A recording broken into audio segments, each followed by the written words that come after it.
My name is Caleb Donahue, and I've spent most of my life as a loner. My parents are constantly wrapped up in Dad's business. We hardly ever have family time, let alone any time just for me. Sometimes I wonder why they even bothered having a kid. I was practically raised by my nanny and grandparents. Until I turned 12, I spent every summer with my grandparents at their beach house. Those summers were the best. Barbecues, the beach, the backyard pool, my cousins. When I turned 13, my parents decided to send me to summer camp. I protested, but they wouldn't listen. Even my grandma tried to convince Mom to let me stay with them, but she wouldn't budge. Mom said it was best for me to spend time with kids my age. Our opinions never seemed to matter. My parents always had the final say. When summer came, I was shipped off to Camp Emberwood. I still remember how furious I was that day, almost on the verge of tears. All I wanted was to be at my grandparents' beach house with them and my cousins. Lost in my thoughts, Kayla approached me. "Hi, I'm Kayla," she said. Her warm and friendly smile erased my anger, and for the first time in weeks I thought this might not be so bad. "I'm Caleb. Nice to meet you," I smiled. She was a year younger than me, but much more mature. We became best friends and spent the entire summer together at camp. We kept in touch afterward, and she became my best friend. I started looking forward to summer camp, and it became something I actually enjoyed, all because of Kayla. Fast forward a few years, I'm now 16 and Kayla is 15. It was the first day of camp, and the moment Kayla and I saw each other, we hugged and couldn't stop talking. That was until we were interrupted by the head counselor, Liam. Liam was a middle-aged, stern man. None of us really liked him. We had the same counselors every year, except this year. Liam introduced us to Joe, a new counselor. The moment I saw him, something felt off. It was in his eyes. The way he looked at the girls at camp didn't sit right with me. When I turned to whisper to Kayla that he seemed weird, I noticed she was blushing slightly. "Kayla, you okay?" "Yeah, he's cute," Kayla replied. "Kayla, this dude must be like 30 or something," I retorted. "Relax, Caleb. I know he's old." Kayla laughed. I noticed Joe looking at her, then turning his gaze to me. If looks could kill, mine was definitely a death stare. Joe smiled at me, but I kept glaring at him. Over the next few weeks, I watched Joe and noticed how touchy he was with the girls at camp, but he did it subtly so as to go unnoticed. The girls were always around him. They thought he was attractive or something. But what would I know? I really didn't like him. I wanted to punch him in the face so bad for the way he acted. And then, one hot summer day, Kayla and I decided to meet at the lake for a swim. To get to the lake, we had to walk down a path through the woods. That day, with a towel in hand, I entered the path toward the lake. As I walked, I could hear voices in the distance but couldn't make out what was being said. As I got closer, I heard Kayla's voice. "No, stop. Please, Joe, stop." Kayla was begging. I quickened my pace and found them just off the path, behind a tree in the woods. Joe had his arms around Kayla, holding her tight while she pleaded for him to let her go, trying to free herself from his grip. "Hey, leave her alone," I shouted. As soon as he saw me, he released his hold on her and ran off. Kayla was crying uncontrollably, so I wrapped my towel around her and led her back onto the path toward the lake. I found a quiet spot on the lake shore and sat her down. "Caleb, he tried to," she sobbed. She didn't need to finish. I knew it. I knew exactly what he was trying to do. "Kayla, you don't have to say it. I had a bad feeling about him since the first day of camp." Kayla cried for a while, but once she calmed down, I told her she had to report what happened to Liam and the police. But, they won't believe me," Kayla whispered. "Kayla, they will. I'm here with you. I saw what happened in the woods," I assured her. Once she was calm enough, we stood up and headed to Liam's office. As we neared the office, I overheard Joe's voice. He was telling Liam that he was walking down the path to the lake when Kayla called out from behind, asking him to follow her to the tree off the path, where she confessed that she liked him and wanted to meet him there that evening. He claimed he refused because it was inappropriate, but she kept insisting until Caleb interrupted them. "That's a lie, Caleb," Kayla whispered to me, starting to sob again. "I know, Kayla," I said, hugging her. My anger boiled over, and I burst into Liam's office, punching Joe in the face, breaking his nose and drawing blood. "You lying son of a—" Before I could finish, I remember throwing another punch, knocking Joe to the ground, and getting on top of him, continuing to punch him. "That's enough, Caleb! Stop!"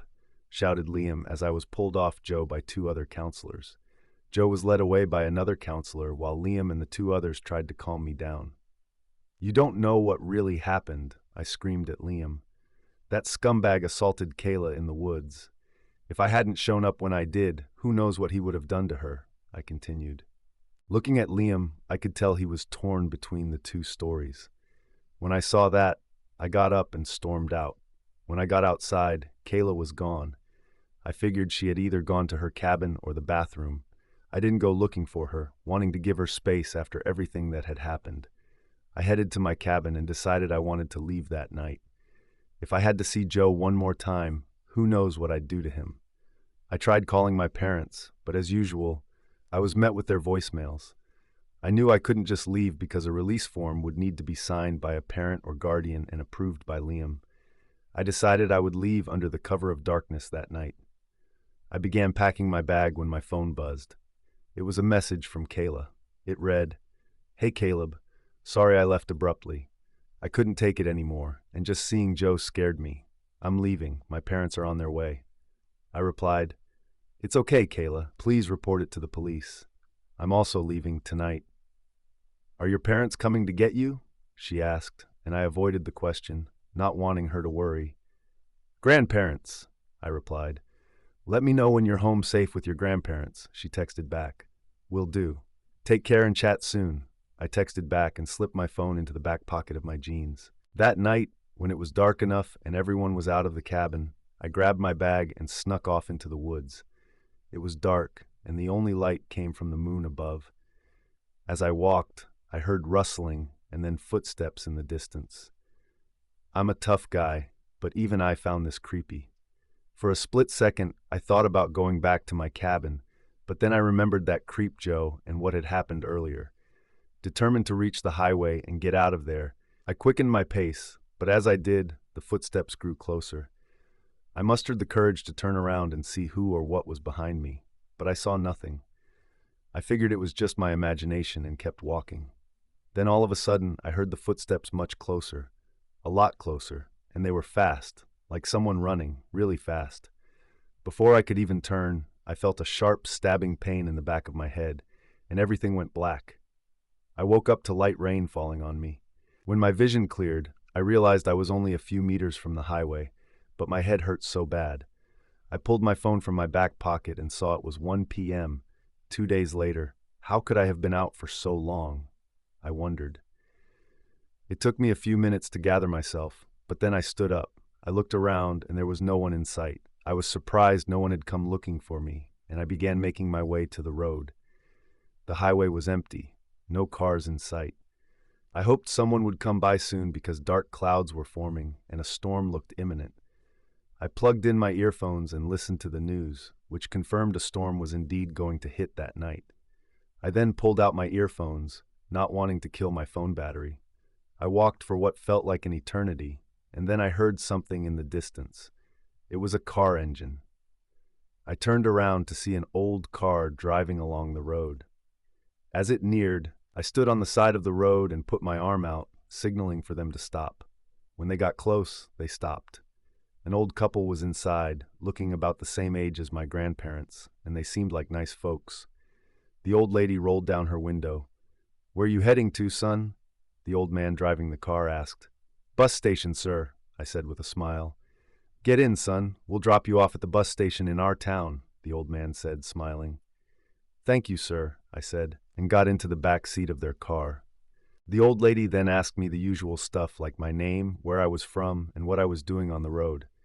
I told her my name was Caleb and looked out the window, avoiding the other two questions. But the old lady was persistent and asked again what I was doing on the road. I had to think quickly and couldn't tell her the truth, that I ran away from summer camp. "Oh, well, you see, I was at summer camp, but then my parents wanted me to spend the rest of my summer with my grandparents, but the Uber driver got lost and couldn't, find the place. So I decided to walk to a bus station and get on a bus to my grandparents. My parents know the plan." I said and tried to smile. She looked at me funny, and the old man looked at her like they both knew I was lying. I looked out the window, taking in the passing scenery. The rest of the drive was quiet.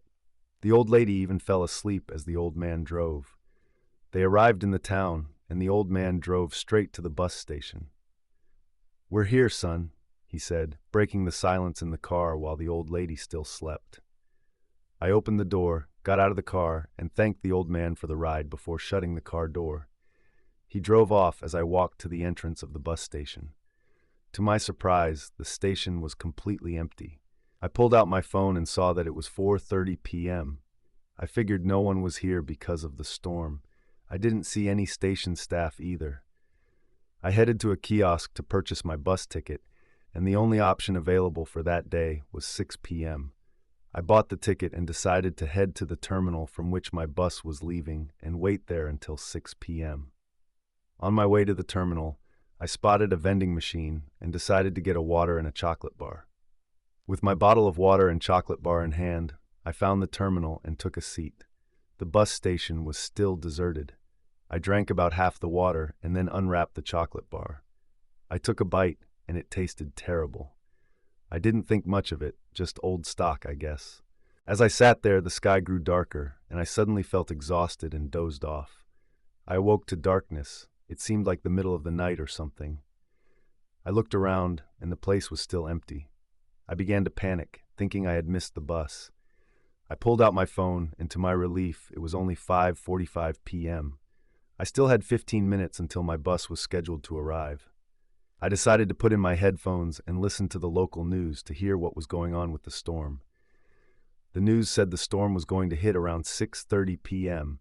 and strongly advised everyone to stay indoors. The next bit of news was about the camp I left. The reporter said, in a shocking development, a counselor at Camp Emberwood has been arrested on assault charges. Authorities allege that the counselor assaulted a teenage girl during the camp's activities. An investigation into the incident revealed that the accused counselor has a criminal history, including previous charges related to the assault of young girls and women. According to police reports, the individual was released from jail just a week before securing employment at Camp Emberwood. As I listened to this, I thought, well done, Kayla, for being so brave. I smiled and was so proud of her. Then the final piece of news came on. The news reporter said, "And finally, in a tragic discovery, the body of a missing teenage boy, identified as Caleb Donahue, has been found on the grounds of Camp Emberwood. The circumstances surrounding his death remain unclear. The camp has not yet issued a public statement regarding the tragic discovery or the arrest and the circumstances surrounding the hiring of the counselor. Further details are expected to emerge as the police investigation continues."